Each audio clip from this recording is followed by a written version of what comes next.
I used to work in a family business back home in London as a broker, totally bored out of my skull. And all I thought about was money.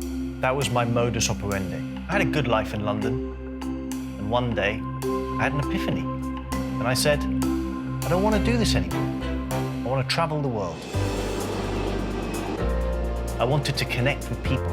And I'd always wanted to go to South America. So I remember thinking to myself, you know what? I'm going to go to Peru. So I found my way onto the Peruvian train. The train to Machu Picchu is not your regular train journey. A lot of it is sheer cliffs on one side and mountainous regions on the other side. I wasn't entirely sure what to expect. But when I arrived there, it was such a spiritual moment. It was misty, the clouds were over the mountains, and you walk up and you see this amazing city.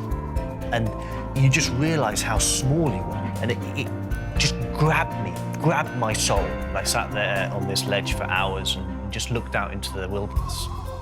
And then it was time to go home. Then the train stopped. After 10 minutes, half an hour, 1 hour, started getting a little bit worried. The loudspeaker came on, and a Peruvian chap started speaking in Spanish. I don't speak Spanish, so I had no idea what he was saying or what was happening. People started moving around. I was getting a little bit concerned by this time.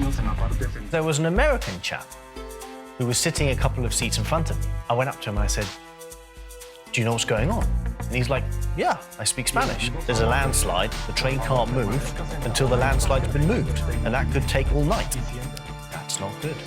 You look to your right, and there's a massive chasm of nothingness. You're like, well, hold on, could there be more landslides? Here I was, on a train in the Peruvian Andes, literally hundreds of feet away from death. The landslide had hit the train, that would have been it.